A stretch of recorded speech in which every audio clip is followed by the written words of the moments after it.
So grand rising, everyone. Grand rising, grand rising. It is 11:45 a.m.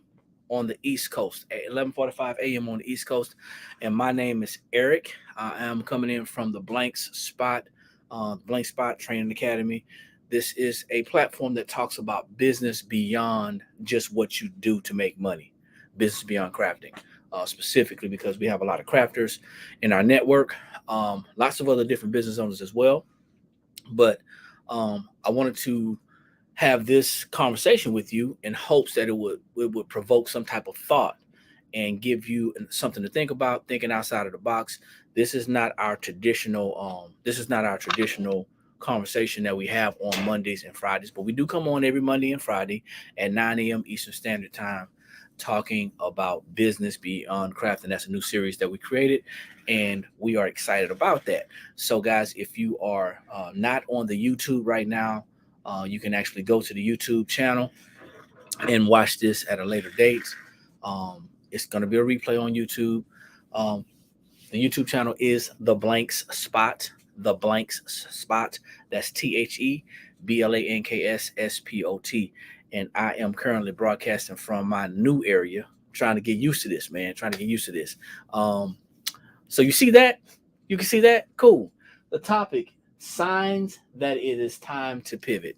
Signs that it's time to pivot. So what are the signs that it's time to pivot? So before we even go to that, let's discuss the word pivot and the definition and what the word pivot actually means. Okay. So I did some Googling. And I like using Google because, for me, Google is uh, sometimes it's on point, sometimes it's not. But um, what does pivot mean? What does pivot mean? Because words have different meanings and different usages in different times. Okay, so we're going to talk about what pivot means, and then we're going to talk about what it means in business. Okay. So do me a favor, like I said, as you jump on, drop your city and state. Let me know where you're tuning in from. Like, share, and tag. My name is Eric, coming out of Columbia, South Carolina, and this is the Blank Spot. We are a sublimation blanks supplier located right in the heart of Columbia, South Carolina, guys. So let's check this thing out. Pivot, by definition, this is what Google has: the central point, pin, or shaft on which a mechanic or a mechanism turns or oscillates. So it's a pivot, right? Also, turn on. It says turn on as if on a pivot. You never want to use the same word in the definition that you're trying to describe. Then it goes on to say, especially in a business context, completely change the way in which one does something. So we're talking about in the business context, right? To completely change the way that we do things. Pivoting. Hey, Sandra, thanks for jumping on. Pivoting, to change the way that we do things.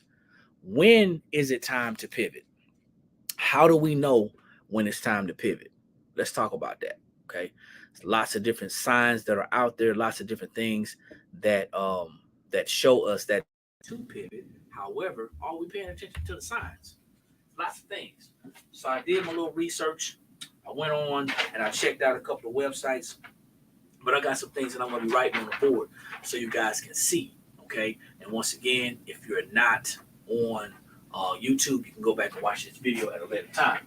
So that's why I got the screen kind of turned to my whiteboard. I love this whiteboard. That's going to be what I'm going to be using for a while now. So from now on, so the whiteboard is my friend, and it's going to be your friend too. So when is it time to pivot? Signs that it's time to pivot. One thing that you got to think about when considering pivoting, one sign that it's time to pivot is when you're not seeing your the results that you want. Okay, so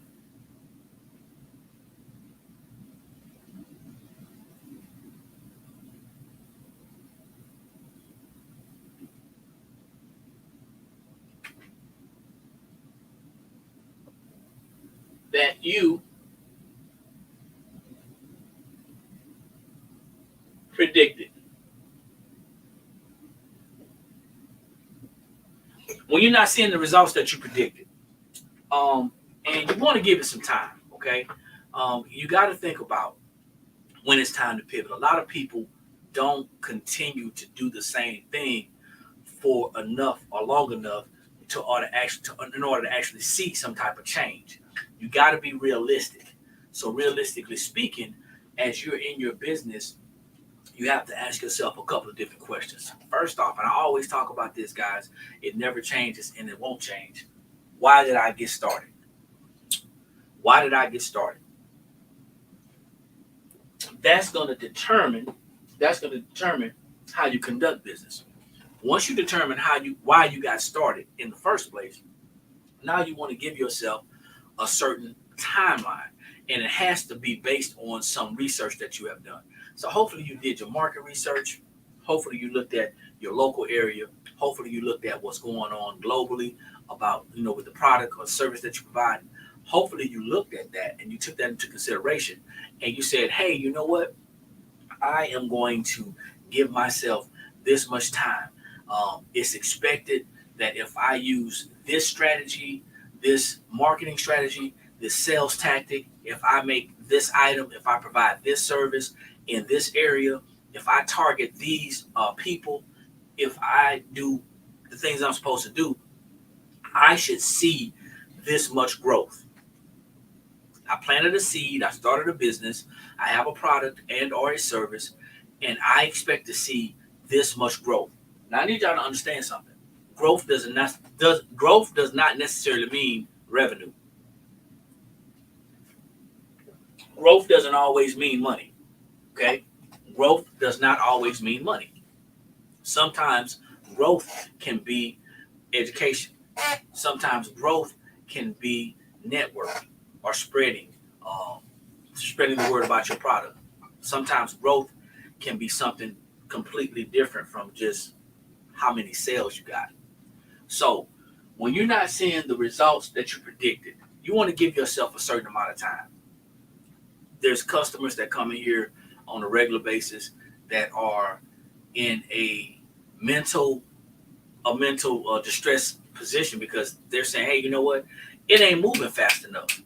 It's not moving fast enough.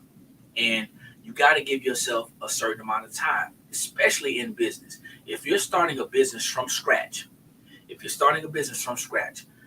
no business knowledge, no nothing, all you did was a little research, you got started, so on and so forth, you have to give it a certain amount of time. And giving it time means that you're going to need money. You're going to need money to stay in business for a certain amount of time. In most cases, there are some instances where money may not be the huge factor as far as you staying in business, because if you have a job and you have a business, then that might not be the biggest factor. But the good thing about it is that if you do have a job, you may be able to give yourself a longer time or time limit to figure out if you're going to see the results that you want. It's a possibility, okay? It's a possibility. So you want to give yourself a timeline. What's the recommended timeline? Well, when in business, you can actually give yourself, if you have the ability, you can give yourself 24 months.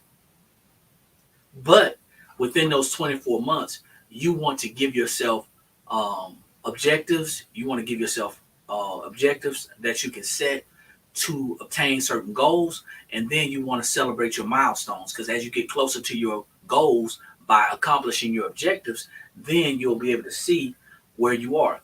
So Grand Rising, everybody, thank you for jumping on. My name is Eric, coming in from Columbia, South Carolina. This is the Blanks Spot. The Blank Spot is a sublimation blank supplier, but more than that, we are a business. We're business owners, and our prime responsibility, besides keeping our business going, our prime responsibility is to share business and financial education. We have another company, National Business Builders, and National Business Builders does just that. We teach both personal and business financial education, business building, structures, and things like that. And this falls right into what we're doing. If you have seen some things happen in the economy, if you've been paying attention in the economy over the last 18 to 24 months, and you've been in business, and the economy has affected your business, then you may understand what I'm talking about. You may understand what I'm talking about. It may be time to pivot. Okay. It may be time to pivot. Okay. So the next sign that I saw that it said it may be time to pivot. And this is not in any alphabetical order, any type of special order, but it may be time to pivot if you have lost the desire, loss of passion for what you do. You know you want to be a business owner. You know you want to be a business owner. You know you want to do what you're doing. And I'm going to speak directly to people who are creating things right now. Crafters, so to say. If you are a crafter, a designer, or a creator, if you're a crafter, designer, or creator, I want you to think about this. Sometimes it gets frustrating. Sometimes it gets hard. Sometimes it gets tough. And it's going to be like that with any business. But if you've lost the passion, if you've created a business from what you're doing, if you decided to start a business from what you're doing, then, and you've lost the passion, or you feel yourself slipping and losing the passion, then maybe it's time to pivot. Maybe it's time to pivot. Maybe it's time to change up, not specifically what you're doing, but how you're doing it. How you're doing it. So that makes a difference as well. When you have lost the passion, it might be time to change up. Another thing, and this is people who are looking at the people who are actually paying attention to the economy. If you're paying attention to the economy, it may be time to pivot if there is a better opportunity that presents itself.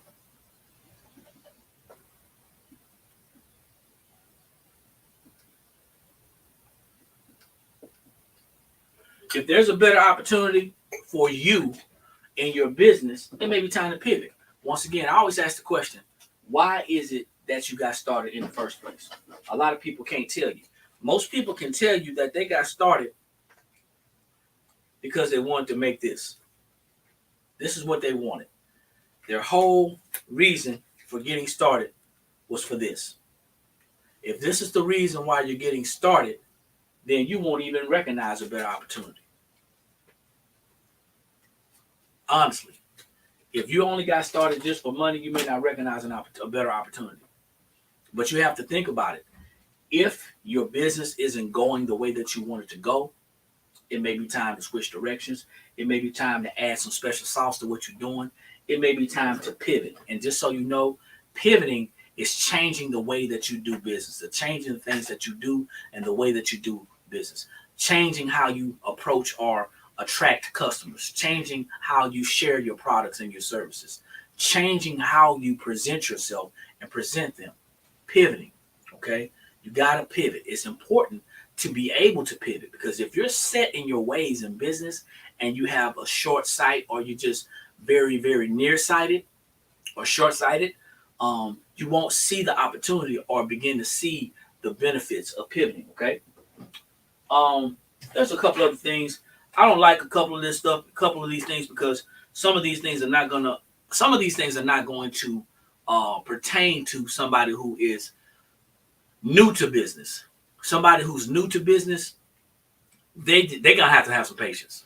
You're going to have some patience if you're new to business. Some of the things that I've read, like brand switching, that's for somebody who has been in business for some time.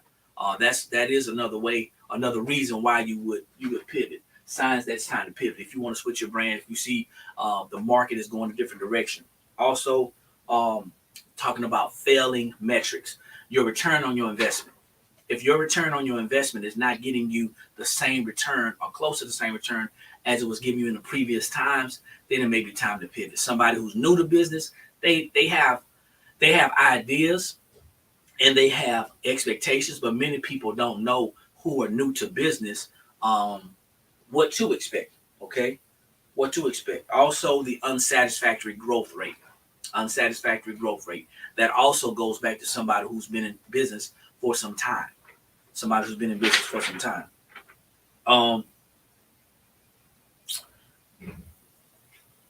This is another thing that I want to share with you. Well, let's talk about the unsatisfactory growth rate. You are not growing. No growth. Now, how long do you continue to accept that you're not growing before you decide to switch it up, to change up, to add something to? It's gotta be, guys, it's gotta be some type of time period. Some people say, I'm gonna give myself, and really, this is realistic, okay? Realistically, people say this. Now, this may not be realistic thinking. Some people say, I'm gonna give myself 30 days. Some people say 90. Others say 180. People say 1 year, so they'll say 12 months. 12 months. But realistically, you have to give yourself at least 2 to 5 years. You have to give yourself 2 to 5 years, realistically. That's just my professional opinion. You have to give yourself 2 to 5 years if you're serious about getting your business up and running and getting it on the ground. Because so many things are going to happen that's going to affect your business. All these new fads are going to change and affect your business, depending on what your business model is, depending on what your product is, and depending on what your service is. All these new trends are going to affect your business, okay? There are some other things you want to consider, but if you're giving yourself 30 days, you're not giving yourself enough time. If you're giving yourself 90 days, you're not giving yourself enough time. 6 months is not enough time. 1 year is not enough time. You have to get in there and commit and dedicate at least 24 to 60 months. That's 2 to 5 years. If you're not in the position mentally or financially to commit 2 to 5 years, then you won't see any growth. You won't see any growth. Okay. Now, if you're not growing after that about a time, then it may be something to consider. Or even as you see your numbers not even moving, as you go along, you want to gauge and you want to see how that works. Okay. Something else I want to talk to you about, and this is going to be for people who are who consider themselves to be seasoned in business. For people who consider themselves to be seasoned in business, you want to make sure that you understand how to use the market as your guide. Now, somebody who's new to business, you're not going to understand what I'm talking about. And some people who have been in business for years are not going to understand what I'm talking about. But you got to do your market research. You have to find out what is selling, what is trending, what's going on. And you got to have your ear to the ground, and you got to have this information available for you immediately. The worst thing that can happen is you can catch access or get access to some information, and it's too late. And you find yourself chasing a trend instead of being a part of it. Okay, so you want to make sure that you use the market as a guideline. Okay. The last thing I want to tell you is some people hold on too long. Some people hold on too long. So when you find yourself and you know that you are at a dead end,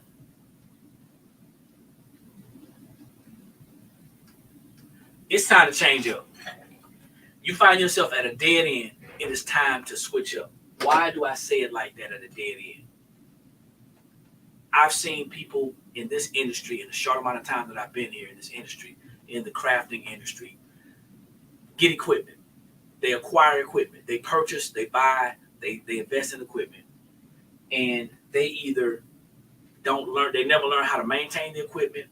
The equipment doesn't last. They find themselves keep replacing equipment, or the topic or the product or the service that they're wanting to provide is an emotional attachment. There's an emotional attachment to the product that they want to provide. They didn't do any research. The market is not calling for that product. It's not calling for that service. It's not calling for any of that. What happens is they're doing it merely out of feelings, out of emotions. And at that point, they find themselves not getting any sales. And at that point, they reach a dead end. Check it out. And I'm going to read this, okay? It says, it's very tempting to stay the course, stick to who you were, and fall in love with your story in the beginning, your Genesis story. But the mid to long-term success stories have always reinvented themselves, and sometimes a few times over. There's nothing wrong with reinventing yourself. There's nothing wrong with rebranding. There's nothing wrong with changing up your logos. There's nothing wrong with changing up your brand colors. There's nothing wrong with that, okay? Nothing's wrong with reinventing yourself. As a matter of fact, big box companies do it all the time. They go with slogans, and then they go with words. It's a lot of things that they do. They go with phrases, okay? You got to think about it. There's nothing wrong with that. In other words, plan for what the demand will look like in 5 to 10 years. Too many of us are planning for right now. And we are losing sales because we're planning for sales right now. We're not setting ourselves up for the future. What's going to be popular in the next season? See, there's 4 seasons for a reason. We cannot wait until summertime to plan to sell something in the summer. Right now in the summer, we need to be planning. This is just an example. Right now in the summertime, we need to be planning our sales for the winter. We need to be planning our sales for the winter. We cannot sit there and say, hey, you know what? It's almost July. We already have to have a plan for back to school. If we have a retail company, if we're providing a product or a service, we have to be ahead of the game. The same thing it's the same thing as when you're actually planning your business out for years ahead. Where do you see your business, and what do you see your business providing 5 to 10 years from now? Some people can't see that far ahead. Some people don't have that insight, but you have to figure out how to get that insight and that foresight. Excuse me. You got to figure out how to get that foresight. Where do you see yourself in the next 5 to 10 years? If you know the service will be automated within the next several years, then that's a gigantic red flag, and it's time to pivot as soon as possible. Some of y'all are doing that right now. Everybody and their brothers are going to AI, artificial intelligence. They're using AI designs, and there's nothing wrong with it, but it's beginning to become a saturated area, okay? AI designs is what I'm learning. I'm learning, just for example, I'm learning that AI designs, artificial intelligence designs, don't work well with every program, okay? They don't work well with every process. So you have to understand, if something that you're doing right now is starting to become automated and it's starting to change, you may want to start looking to pivot. I didn't say quit, but we want to start to shift and to evolve, change the way that we're doing things. Change is not bad when it's going to bring you something good, okay? Let's see. Don't get lured into thinking that only because you're doing it well now that it's going to continue to go that way. Things change. And the biggest thing that affects businesses is inflation. That's one of the big things that affect business. That's one of the biggest things that affect business. And we've noticed inflation affect our market all the way to our shipping and receiving, our transport, the shipping of our goods and services. Inflation is affecting it. And why is it affecting it? Because the transporters are still bidding on accounts. They're trying to get shipping accounts. And when a shipper loses an account, that's going to affect their bottom line, because now they don't have the same revenue to pay the same workers, the same delivery drivers, to actually get your product out. See, the demand didn't change. And I mean, the demand may have shifted a little bit, but when the demand stays the same, but the ability to deliver drops, then that's going to affect your business. That's pretty much it. That's pretty much all I got for you guys here on YouTube, guys. So what I want you to do is make sure you go back and check out the video, like it, and you can share it. It will be here for replay. I'm going to put it in the playlist that says Business Beyond Crafting, and hopefully you got some value out of it. So, guys, my name is Eric, coming in from Columbia, South Carolina. Don't forget to check out our website, theblanksspot.com. That's TheBlanksspot.com. We don't just have sublimation blanks and supplies. We also provide DTF transfers. We have HTV. We are authorized resellers of Stahl's vinyl, and we provide eco-solvent ink and supply ink and supplies for EcoTank printers. So you guys take care. Like I always say, when you know better, that's when you have the ability to do better. And the only knowledge that's powerful is properly applied knowledge. Make sure you check us out every Monday and Friday at 9 a.m. Eastern Standard Time as we come on and talk about business beyond crafting. You guys take care.